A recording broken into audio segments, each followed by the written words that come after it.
Chad Prather rose to internet fandom as the man who's unapologetically Southern. Heath Oaks is a published author who failed his way to success.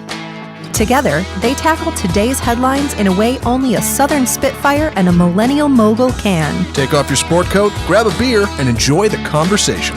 This is Second Shot with Chad Prather and Heath Oaks. Hey everybody, Chad Prather here. Welcome to another episode of Second Shot. Sitting here with my buddy Heath Oaks. What's going on, pal? Man, just another day in paradise. I'm just still like loving and living in my life of my Packers beating the Cowboys like they did. It just makes so much better in life. You're going to just carry that thing on for weeks and weeks and weeks. Oh, yeah, for sure. Yeah. Yeah. Well. All the Cowboys fans were running their mouth when they scored that touchdown there at the end, and I'm looking at them going, guys, there's a minute 13, one timeout, we have Aaron Rodgers. You need to chill. Yeah. Sure enough. Heath almost got beat up after that game. Yeah, some old man tried to fight me at the end of it. I was like, calm down, dude. Yeah, relax. Break a hip. Come on. Well, nice socks, by you the know, way. you and I were planning on going to the Packers-Lions game in November. Yep. But, since I've got my boycott going, I can't. Yep. Still think you might make it out to Green Bay. I heard there's other attractions there. No, there's not. No, there's nothing. Absolutely in nothing Green Bay. else. There's I'm doing a show there November 4th. That'll be about it. But no, there's really nothing. Yeah. Nothing Lambeau there. Field. Lambeau Field's about it. No and offense, the Green frozen Bay. tundra. That's about it. But I love football. I love college football. My teams have done well. Clemson and Georgia have done pretty well this year, and I've enjoyed. I always enjoy college football more. But I was pumped about my Longhorns this weekend. They did well. But the other week, something happened with one of my favorite players in the NFL. A guy by the name of J.J. Watt. Yes. Read this headline. Houston's Texas, J.J. Watt. Texans, good Lord. Texans out for J.J. Watt out for the season with tibial plateau fracture in left leg. Houston Texans coach Bill O'Brien confirmed Monday that the defensive end will miss the remainder of the season with the tibial plateau fracture he sustained Sunday night against the Kansas City Chiefs. I can't sugarcoat it. I am devastated, says J.J. Watt. J.J. Watt is so tough, though. He'll probably go home and grow another leg. Yeah. He's just the guy is just resilient. I hate that. Universally loved by everybody. Everybody. He's a class act. He's always good with the fans. He's a charismatic guy. He's a great spokesperson for the NFL. I wish there were more guys like him. He's just a great spokesperson for anybody. Yeah, for life. He's done so much for the state of Texas, and the guy set out to raise $250,000 after Hurricane Harvey and raised over $30 million. I mean, it's crazy. But that tibial fracture right there is down around the ankle. Fortunately, it wasn't his knee. Yeah, because that could have been career-ending. Yep. Right there. Yep. And we don't need J.J. Watt. If the NFL doesn't bankrupt itself and go out of business in the next season anyway, with all this stupidity they've pulled on the managerial side, especially on the PR side, we need J.J. Watt around for a little while. And when I read that headline, the biggest thing to me you see this in life in general, how people will try to grapple with when bad things happen to good people. Right. And trying to understand why. Whether it happens to you personally, whether you've lost somebody that you didn't feel like you should have, or you lost your job when you didn't feel like you did, when you put the work in and you honestly felt like, why is this? Or you watched somebody, like him go through it and you go, man, why? J.J. Watt. Yeah. Like, why does something like that happen? And I think a lot of people get messed up over it because they keep going into like, why, trying to understand it. Yeah. What's your thought process behind it? Well, first of all, let me add another element to that. A lot of times we see ourselves as being a little bit invincible, like, well, that's not going to happen to me. Yeah. Then it does. J.J. Watt, we're like, hey, J.J. Watt can't get hurt. Mm-hmm. Nobody can hurt J.J. Watt. Yep. And then all of a sudden it happens. But let's face it, into every life a little rain's going to fall. I mean, things are going to happen. What do you do with that? And you're right. Sometimes it feels insurmountable. We know by the level of things like suicide that happen in this country. People just don't know how to recover from things that come our way in life. And I've told you this a million times. I've hit rock bottom so many times that when you get down there, you can see my name signed on the wall 3 or 4 times. So I know what that's like. I don't know that I won't be there again. I hope not. It's not a fun place to be. But I know that through every one of them, I've learned something. Yep. I grew from it. I know that if I had, and I think I've said this to you before, if I had the level of success that I'm enjoying now when I was 24 versus 44, I would not handle it the same way. Yep. I had to hit rock bottom in my 20s and 30s a few times, especially my 30s, because I don't know that I would appreciate. So now the things that come my way are more humbling. Yeah. And I'm more grateful and thankful and appreciative, and I it doesn't puff me up. It doesn't give me the big head, so to speak. But I go back to. Have you ever? I mean, you probably do. General Stockdale. Mm-hmm. The General Stockdale paradox is something that I always go to with this. And my quote with Steve Jobs that I love, where he always says, "You can never connect the dots forwards, only backwards." Yeah. And how many times in your life, when you look at it and you can connect every dot backwards and see how it lined up to meet you perfectly. But the General Stockdale paradox, he was a POW for like 8 years. Mm-hmm. And he was the only one to make it out. There's like 50 people in there with him. And they, when he come out, they said, "How did you make it and nobody else did?" Was it just optimism? And he goes, "No, everybody had, there were people that were optimistic. However, this is the way I handle it." Well, he said the other people, this is what they would do. By Christmas, we're getting out. Mm-hmm. Christmas would come and go. They wouldn't, and they'd crush them. Easter, we're getting out. They'd come and go and crush them until their spirits were just crushed. He goes, "I was optimistic. However, here's what I did.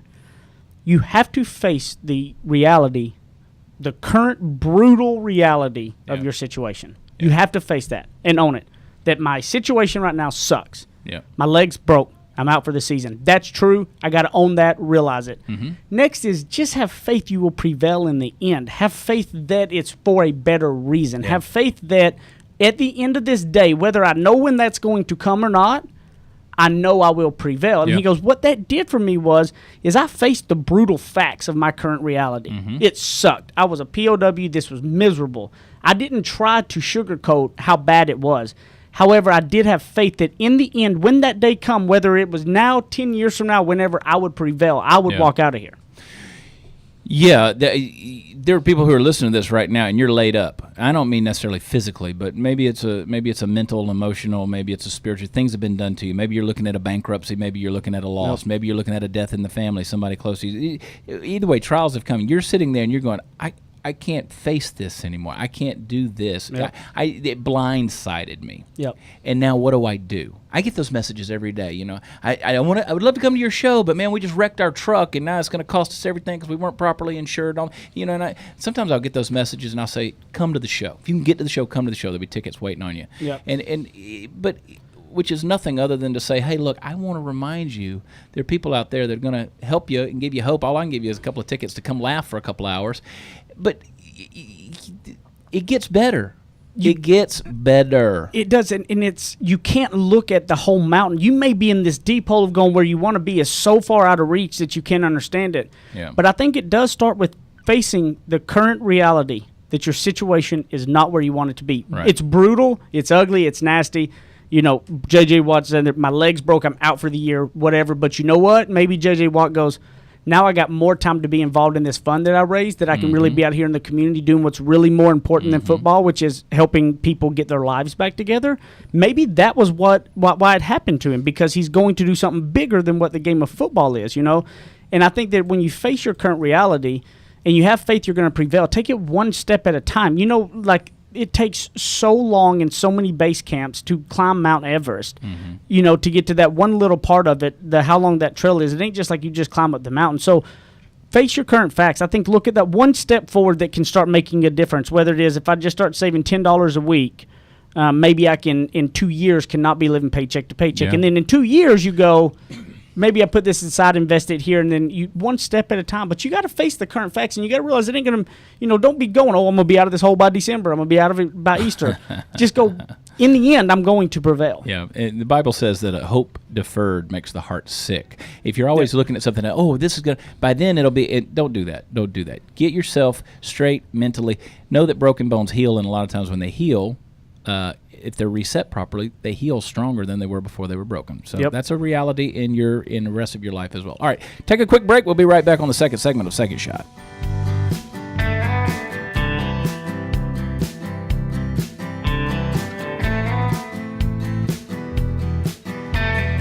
He likes cowboy hats and boots. And he's a suit and tie kind of guy. Chad Prather and Heath Oaks host more of Second Shot coming up on RNCN.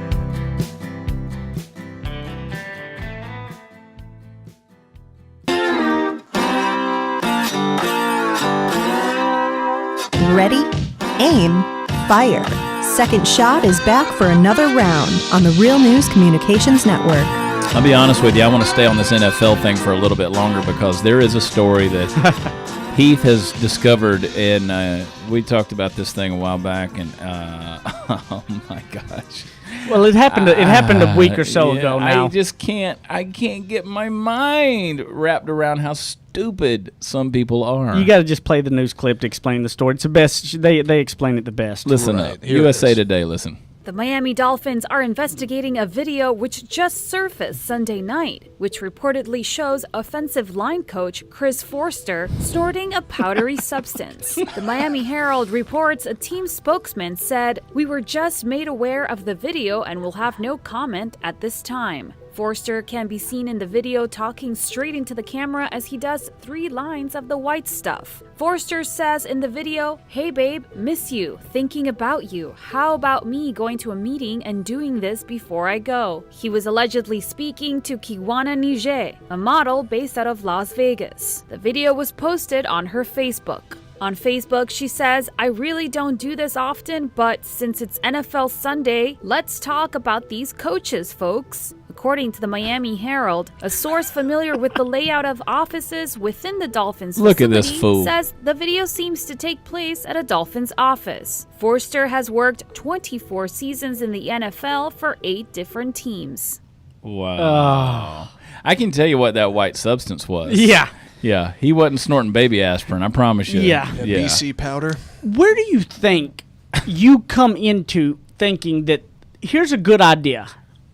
Let me video myself snorting the white substance in my office talking about, oh, what do you think about when I go to my meeting after snorting this? Like, All tuned it sounds up. so like 16-year-old like kid stupid. Like, I mean, first of all, you look at this guy. Here's an older white dude. I mean, the guy's been around for a minute, and he's obviously trying to impress this model out of Las Vegas. Who she totally took it and Just outed I mean, him. come on, dude. I mean, did you really think this guy is like the guy that goes to the strip club and thinks the strippers Is in actually love with him. love him? Yeah. They're like, oh no, she's into me. I mean, she's into your money. But how do you get to that level of stupidity?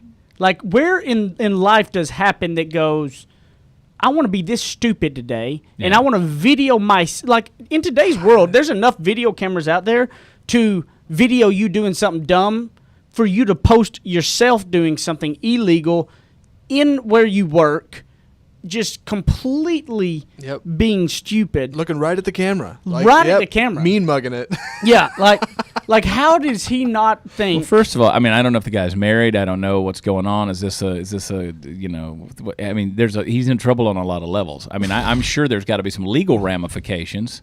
Well, it's white substance. Nobody could ever prove what it is. Well, they make him pee in a cup. Well, yeah. I mean, the Dolphins can, and then it becomes a whole. Well, he's deal. fired already. He's fired. Sure. He's gone. Yeah, he's out of here. I mean, can you imagine? Your heart just drops. You see this thing, and you're like, oh.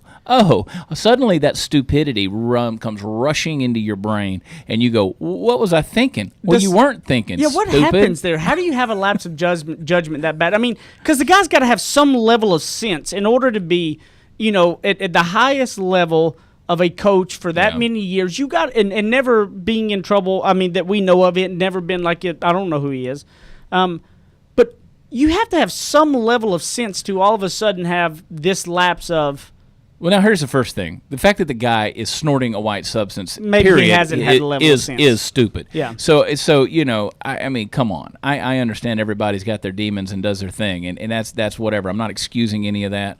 That ultimately you got to deal with yourself on that. But this guy's not thinking. No. And so I oftentimes sit back and wonder, and I scratch my head and I look at things that people do, and I go, you weren't thinking when you did that, did you? They say, for instance, whenever a guy is sexually aroused, that his IQ drops by 37%. That's why guys make a lot of stupid mistakes when they're doing things like that. You add alcohol to something like that on a typical Saturday night. White substance. Now you're really making stupid decisions. Yeah. So I don't know, but I tell people all the time, not all the time, but I've said to young guys, I've said you really need to keep your head about you. Rudyard Kipling said you need to. I won't start quoting poetry here, but basically he says, you got to keep your head about you when everybody around you is losing theirs. Yep. And so it's real easy to fall into temptation, and that's what this guy did, trying to be Billy Badass. I would and love. show I off. would love to know if she baited him to get that, Right. or if he just did that. You know, here I have no idea, but here's a scenario I can envision. He's out in Vegas, he's having a good time, he meets this girl, they go off, and maybe they do something like that, or they're at a party, you know, they're doing it. So he thinks, oh, this is okay. This is cool. This is cool for me to do this with her. Who knows? This guy may have never done that before.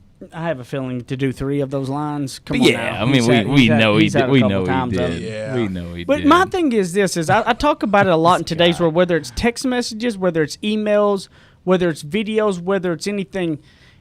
Before you send a text talking about anybody, like here's the little things that it can cause in your personal life. That if you are heated at the time with a friend or something, and you send to another friend some stuff really talking bad about them, and you're just heated at the moment, right? Yeah. Nothing on the level of this, but that could be shown to that person at some point or another. Like you have to have the reality that you video yourself, you put anything in writing, email, text, or anything, that can be public ASAP. And anybody and everybody can do it. And I always meant never put anything in writing that you are not okay with everybody seeing. Everybody's going to see it. Ask Anthony Weiner.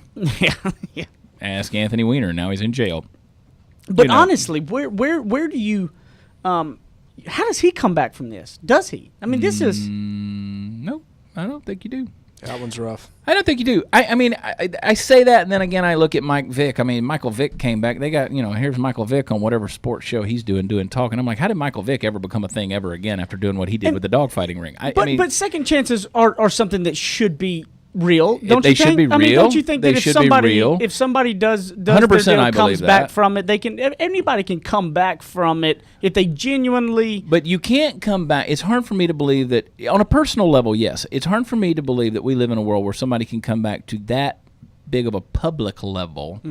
Because it's almost like, hey, you were given a platform, you completely abused it. Why should you ever get that again? Because the damage has been done. That is out there now. That's influencing people. That will never go away. That story right there.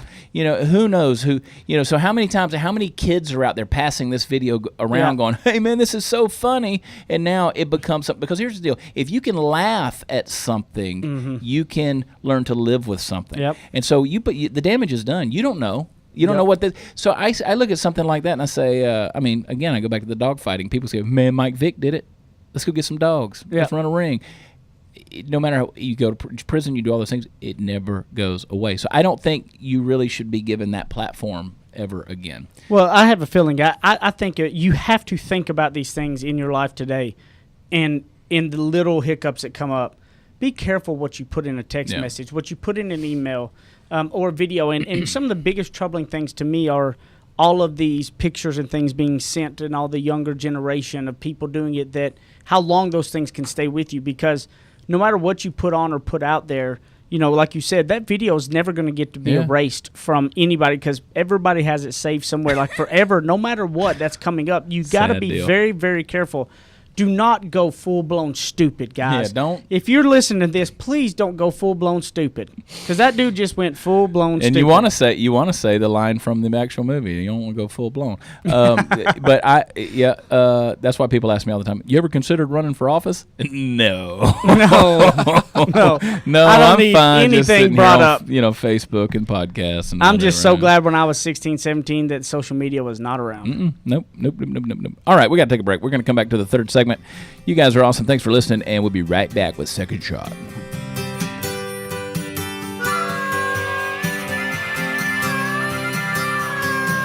Now that's what I call ignorance on fire. More of Second Shot with Chad and Heath still to come.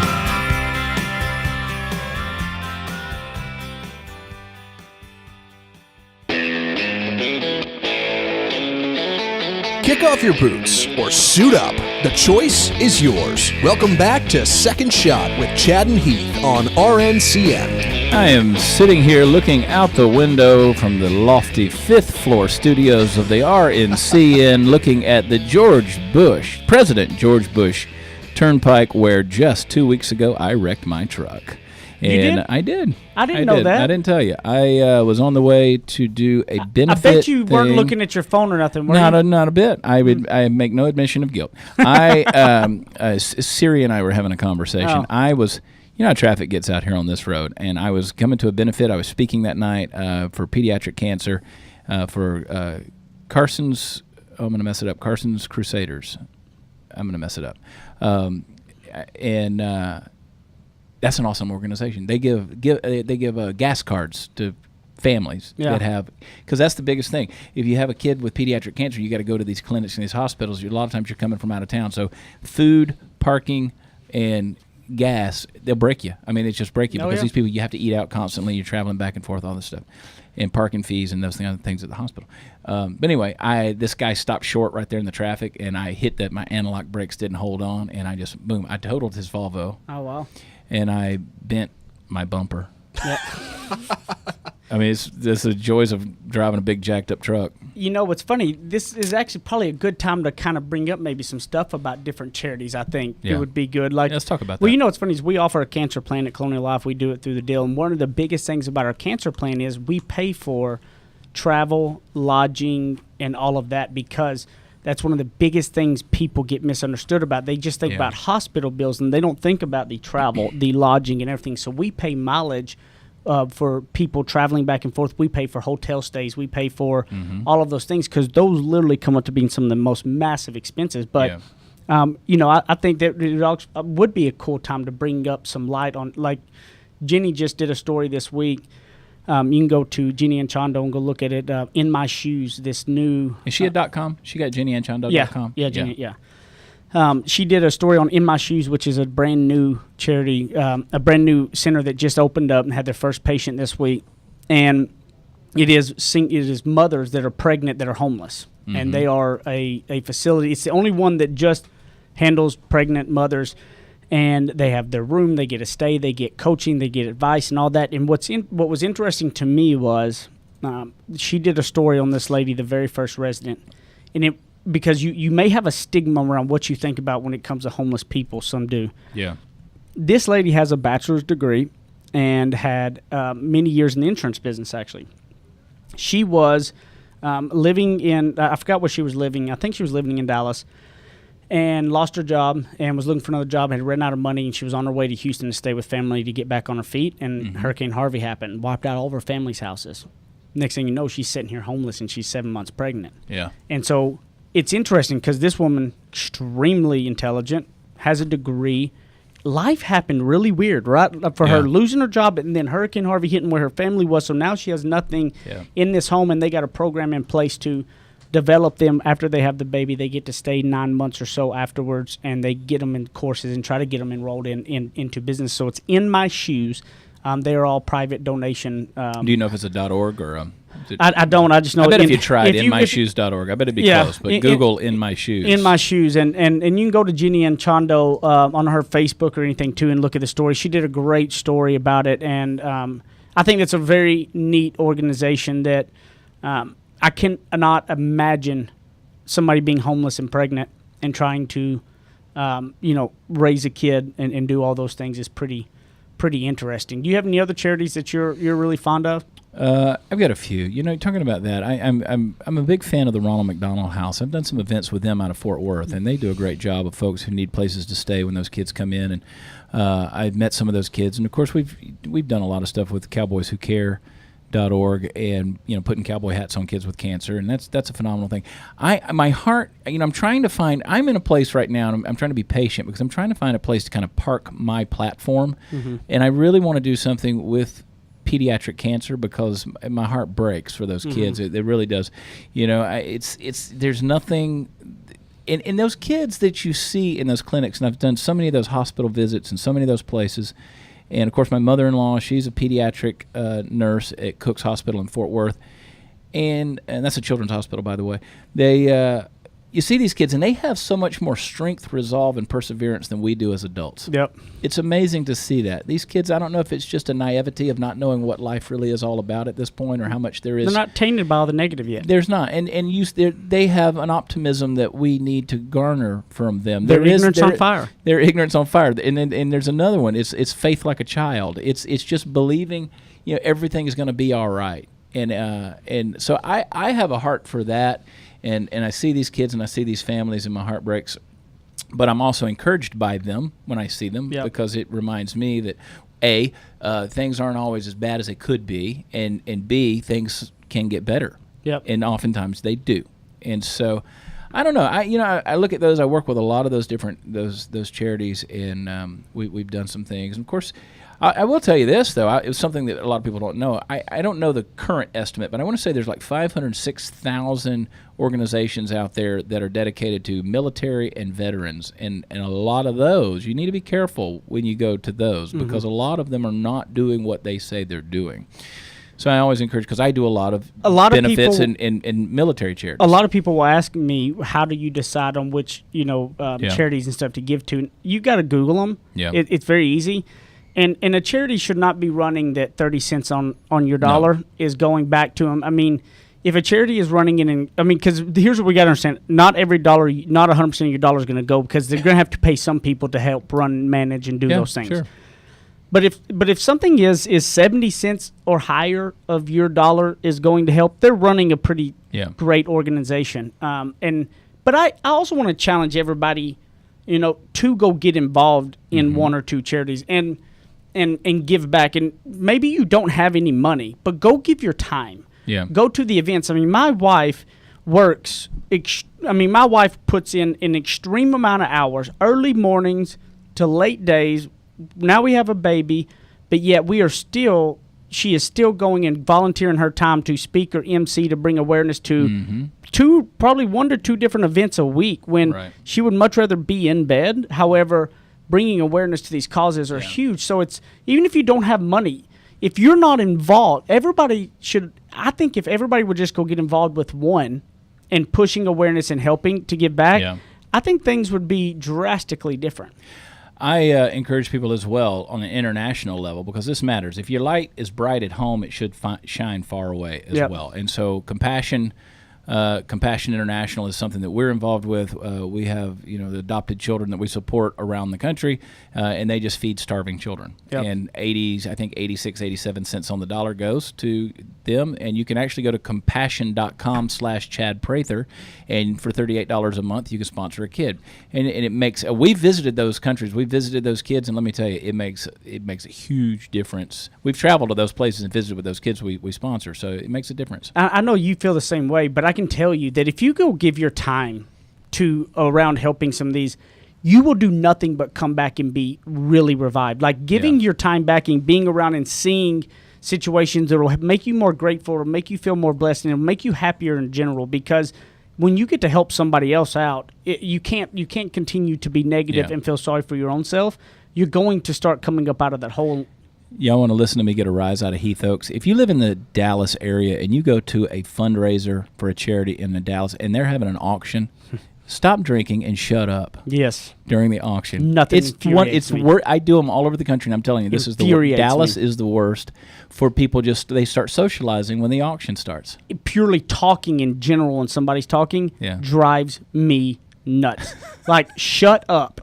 When somebody's up there talking, if you're at an event there with that and it's coming to bring that, shut up. Yeah, it irritates Just shut me. up and listen. It's so disrespectful to be talking on, having conversations while somebody is presenting or talking. Those live auctions take every bit of 30 to 40 minutes. Just be quiet for a minute. And the person that's going up there is probably giving their time back. And you're drinking free booze. Yes. Just be quiet. Just shut up. Just get in the corner and drink your Ripple. And then put your damn shopping cart up. Yeah. Put it in the corral. Put it in the shopping corral. Yes. Oh, my God. And shut up while others are talking. We're not going to just start a charity. We're going to start a crusade. All right. We got to get out of here. Heath, where can I find you? Heath Oaks or Ignorance on Fire. All right. Find me at watchchad.com. Come find me out on the road, too. I'd love to see you on tour, and visit politicalcowboy.com, and find me on all the socials under the name Hank Moody. I love you guys, and we'll catch you next week on another episode of Second Shot.